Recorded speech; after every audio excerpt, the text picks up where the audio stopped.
Well, look at this beautiful landscape.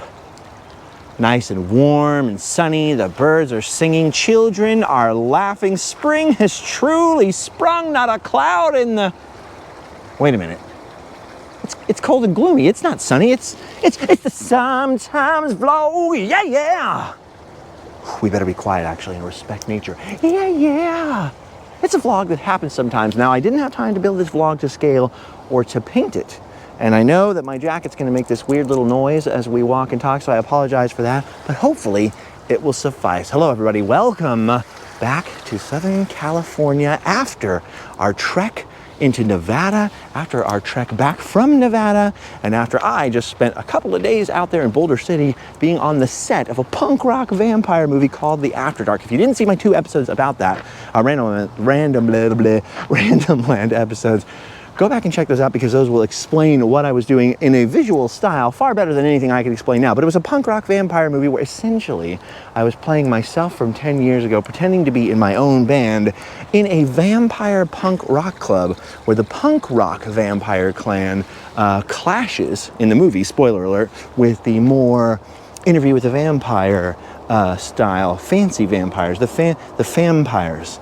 Yes, the punkpires and the vampires, they do battle in this thing. And they've got Gangrel and Sin Bodhi, whatever his name is. Sin Bodhi. Some professional wrestlers were on the set, wrestling each other as vampires and attacking each other and doing all these wonderful attacking things. Can I walk through here? There's a little path through here. Look at this. Anyway, I'm now back from the desert where it was 37 degrees and I was on night shoots for 12 hours a night and got a very puffy face. If you watch that second video about the Monster Museum and the Train Museum, you will see at the only time that I take off my sunglasses, you can see it looks like I got stung by a bee. I was having like allergies and something. My face was getting all puffy. Anyway, so I went from the barren coldness of the desert nights to the warm desert sunshine of coming back to California to this. A gloomy gray day, but a beautiful one because of all the wonderful flowers here at the Fullerton Arboretum. That's right. So we are surrounded right now by the 57 freeway and dormitories over there and Titan Stadium, is that what it's called? Or Goodwin Field or whatever it is. The baseball stadium of Fullerton College. And this is, I think, it's not Fullerton College, excuse me, Cal State Fullerton. And this is technically, Fullerton College would be where I went to college. Cal State Fullerton is where fancier, smarter people go to college, I think. And I didn't go to college until I was like, 28 or 9 or 30 or something like that. And then I only went for a while. It's a long story. But basically, this Arboretum is part of Fullerton, sorry, I almost did it again, Cal State Fullerton University. And I think they do some kind of programs, agricultural programs and stuff like that here. It is connected to the school, but it's basically a sort of a free arboretum. They have a suggested donation and all that stuff, but it's a place you can usually come and park for free, wander for free, look at the beautiful flowers, look at the beautiful trees. We came out of the Redwood Grove where I started this video. But over yonder, there's also a little bamboo forest, and there's all these little elegant sort of tea garden areas, and there are palm trees, and there is all kinds of wonderful stuff. And we've been in here together before years ago for the Sometimes vlog. I don't know that Random Land has ever happened here. Anyway, so I was out in the desert, freezing my tail off and getting a puffy face, which calmed down as soon as I got home and turned the heater on and was in warm temperature for a nice solid couple days. And I was good. I didn't have COVID and I didn't have any kind of disease or anything. It was just like a stuffy kind of head cold. I think it was really allergies. So I just got home and started taking some allergy pills. So I don't know what fired those off, but something triggered them and I was just, and my face was, I looked like a Dick Tracy character for a while. It was weird.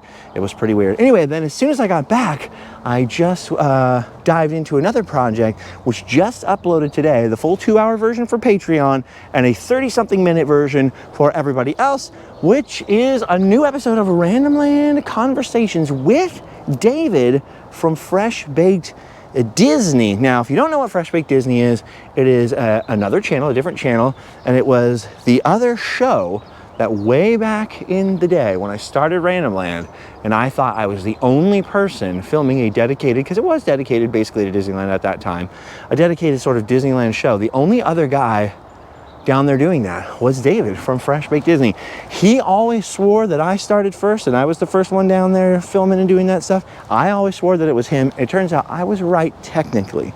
He was there a year earlier than me, but it was just POV. He wouldn't even barely talk to the camera, nothing like that. No talking, no kind of show elements. This, by the way, is the Dr. Clark house.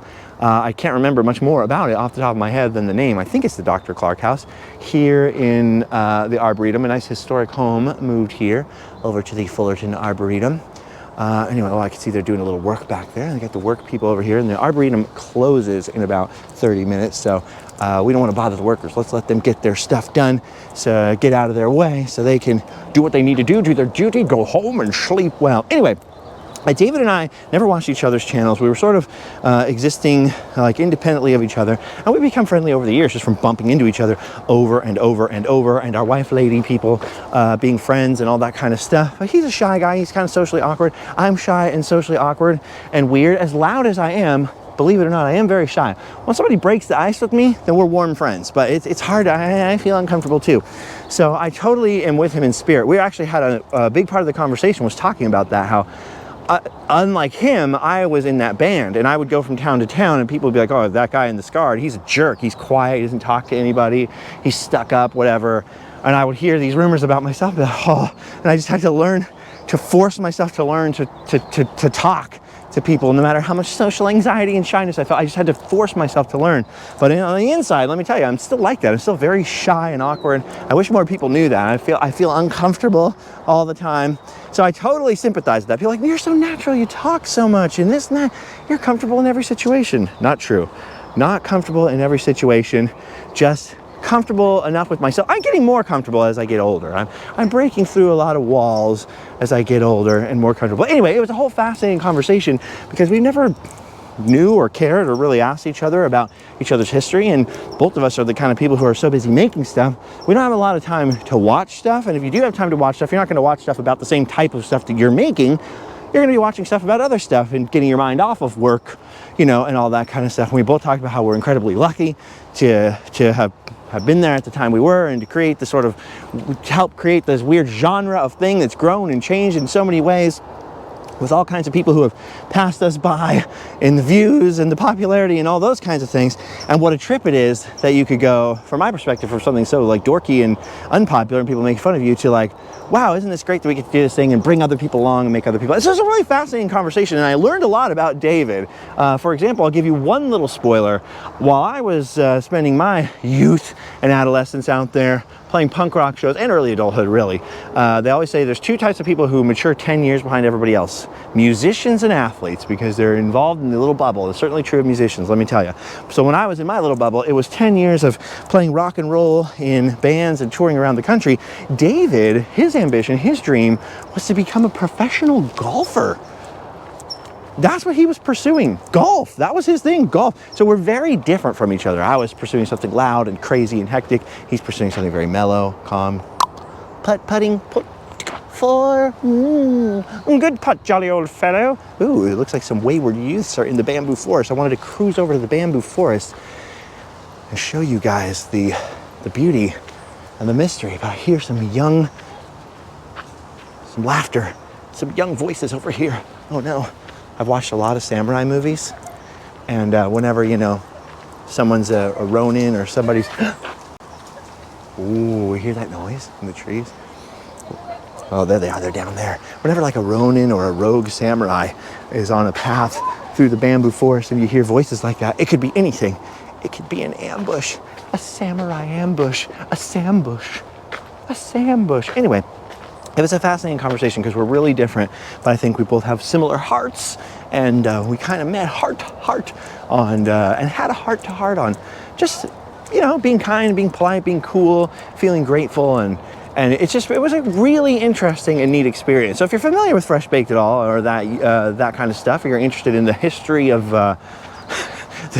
people filming YouTube videos at Disneyland, I guess. It's a pretty fascinating conversation. Anyway, I'm not here to talk about that. I'm here to procrastinate a little bit because I'm working on a 10 years of Randomland video that's literally going to take me weeks to go through more than 1,000 episodes of stuff and find clips and then narrow it down. It's going to be a much bigger project than I anticipated it was, and people made suggestions on which clips to use. It's just, it wasn't enough, or they weren't right, or they weren't meet the right parameters, most of them, and I'm just basically wading through every video that I've made over the last 10 years and just kind of scrubbing through, trying to find, it's a whole nightmare mess, and I have to start working on it today. I haven't been working on it much because I went to Vegas went down to Nevada and was in the movie, and then I did the conversations thing, and then, you know, filming stuff along the way randomly in episodes, and Allie has a house guest, so our whole routine is kind of thrown off because Allie's obviously much more externally shy and quiet, but both of us are really the kind of people that need to go home, be silent, believe it or not, yes, even me, recharge in silence in the little routine, the little bubble of the little fortress of solitude kind of action. And so that just throws everything off a little bit. And basically I'm finding every excuse in the book for my ADHD brain is finding every excuse to be like, completely unmotivated about sitting down to this long task of going through 10 years of videos. So I am out here procrastinating that, but that is not what I'm excited about. What I'm excited about, well, several things. I'm excited about that Fresh Baked versus Random, that's the title of it if you want to go find it. I'm excited about that.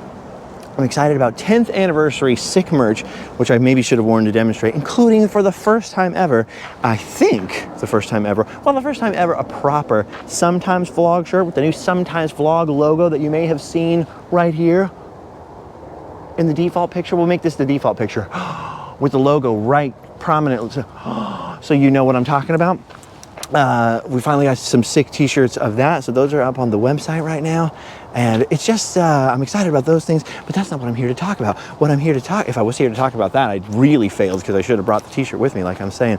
What I'm here to, I was not on a trail. I thought this was a trail. I thought wrong. I'm a foolish fool. I'm a lawbreaker. And that actually ties right in with what I was talking about. What if by breaking a simple rule, a simple law of nature, and walking there, treading upon a path I shouldn't have tread, what if I were thrown in jail, hard labor, in the prison ships at Toulon? What if for stealing a loaf of bread you were thrown into prison, and once released from prison you couldn't meet the expectations, people spat on you and cast you out from society and wouldn't even let you sleep on a public bench, and everywhere you went you were kicked and scorned and scoffed at? What if that happened to you, my friends? Well, it did happen to someone. It did happen to a character. It happened to them maybe, but it also happened to a character in literature, a character named Jean Valjean from the book by Victor Hugo called Les Miserables, or Les Miserables if you want to make it easy for yourself. Les Miserables or Les Miserables.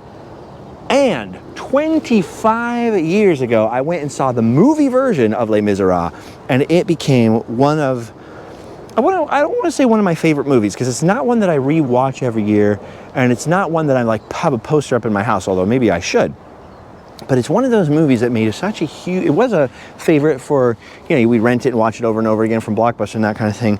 But it was a favorite in the sense that it made a really deep impact on me. The story of the thief, Jean Valjean, and the way that the bishop turned him, he ransomed him back, and I give you back to, what did he say? I'm ransoming you from evil, and I give you back to God. And then Jean Valjean becomes basically a saint. And yet the law still pursues him because he still lives outside of the law. And so the Inspector Javert, who's lived his life perfectly to the letter of the law, versus Jean Valjean, who has the spirit of the law, the spirit of, you know, justice, and the spirit of forgiveness and mercy and all these things, and has turned over and reformed. And then the rigid, legalistic Javert with his people don't reform, they're either born criminals, his very scientific for the time outlook on it. I'm talking about the early 19th century, of course. Anyway, this movie had a massive impact on me. It was kind of a sleeper, like a time bomb for me, because it was sort of in my brain for years. And when I began the quest for positivity, Harvey, another movie that was a very big inspiration to me. I've mentioned that one many times about the quote, you know, I used to be, you know, Elwood, in this world you can be oh so smart or oh so pleasant. Well, I used to be smart. Now I choose pleasant, right? That was a huge huge impact on me. No more trying to be smart, no more trying to be cool, no more trying to put on this image of a tough, cool punk rock, snarky, rude, and let myself lose myself anymore in my life, but to be pleasant, to be nice, to be as kind as I can and nice as I can to people, and change my own mentality and try to be positive and all that kind of stuff, right? But Les Miserables also had that impact on me, and it's really a story about reform. It's really a story about somebody who was wicked, evil, just completely gnarled. He was an unfortunate victim of circumstance, but the fact that he took responsibility to change and to become, you know, this completely, you know, almost living saint type of figure. And so 25 years ago, I watched that movie. And for that entire 25 years, because I loved the movie version so much, and by the way, this has nothing to do with the musical. There are no songs in this movie. This is the one with Liam Neeson and Claire Danes. Oh, I had a huge crush on Claire Danes in the 90s, big time. That's the version I'm talking about. That is such a great, you got to watch that. The Les Miserables musical, Hugh Jackman, all that stuff that came out more recently, Anne Hathaway, it's good. The musical, the stage performance, I'm good with all that stuff. But that movie, I really like that movie. That's the version that got me into the story.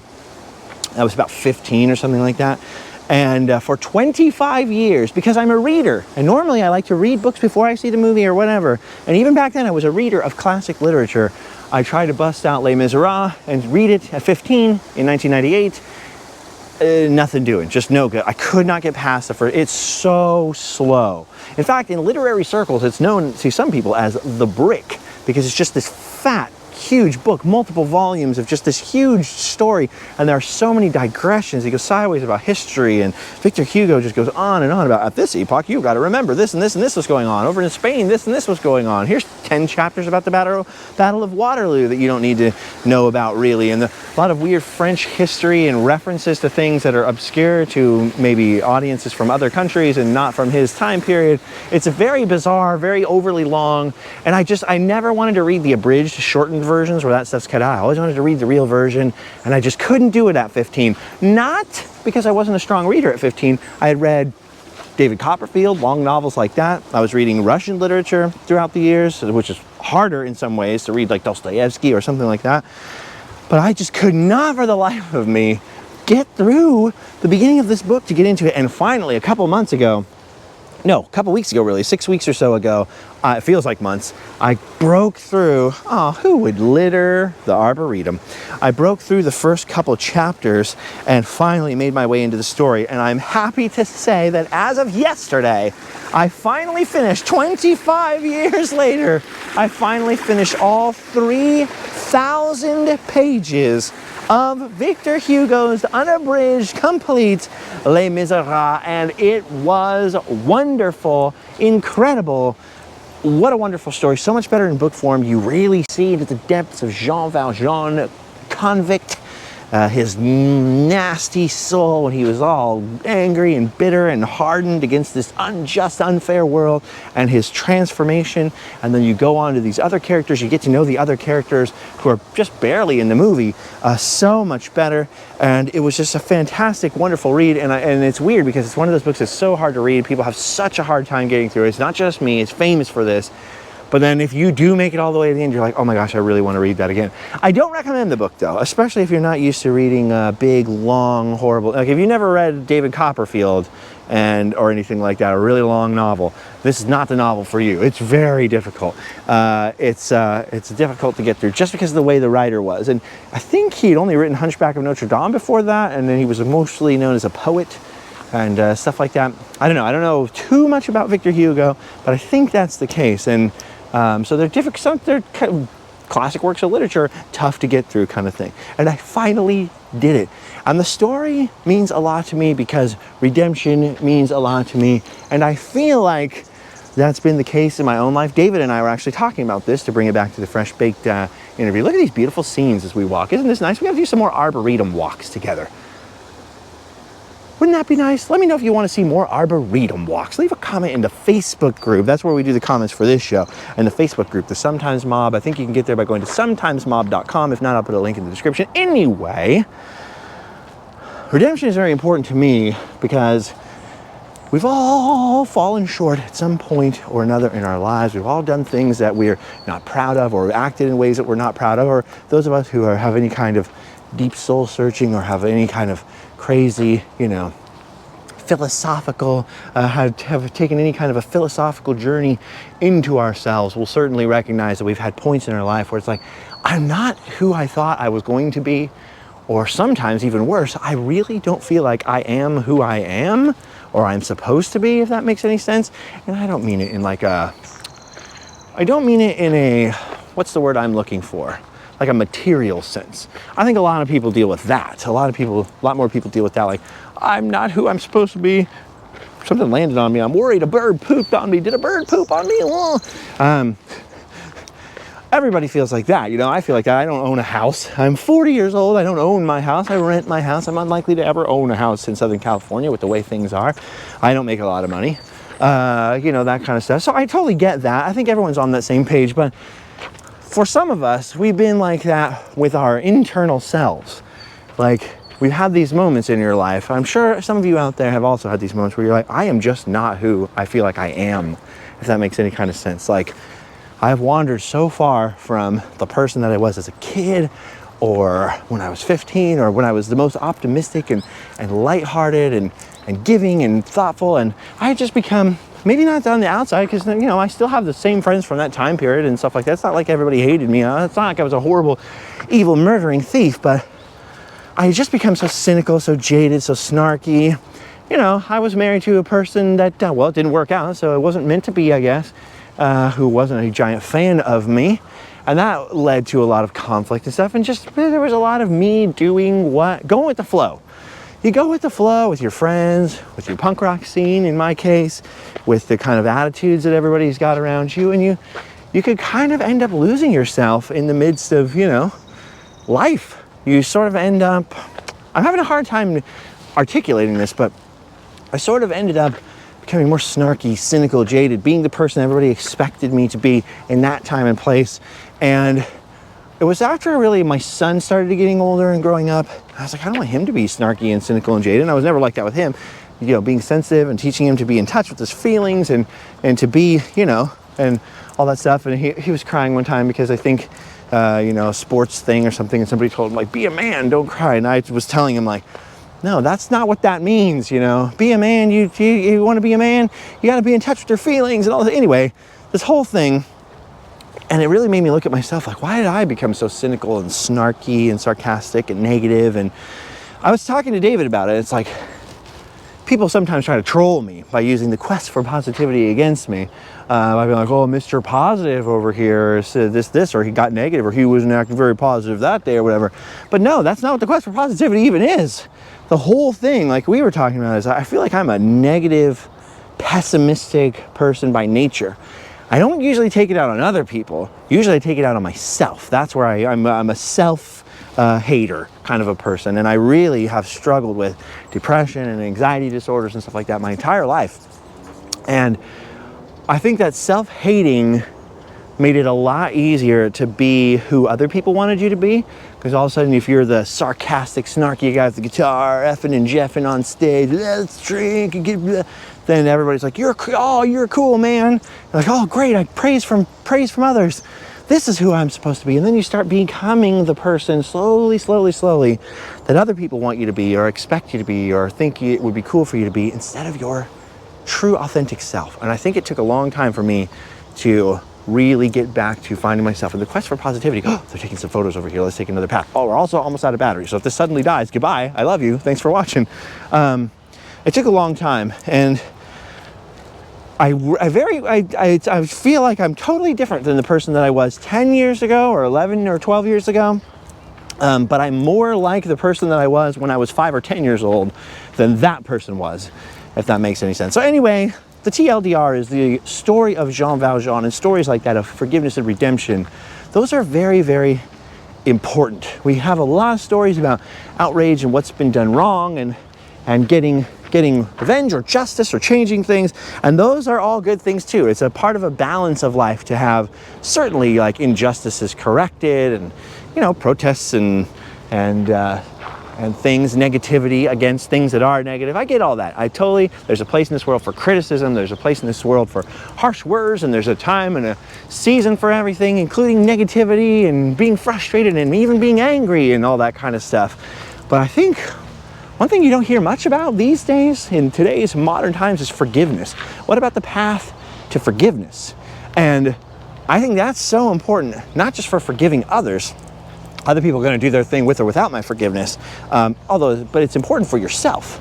Not only for yourself to forgive others, which is a path to healing. Ask any therapist this question. But forgiving yourself.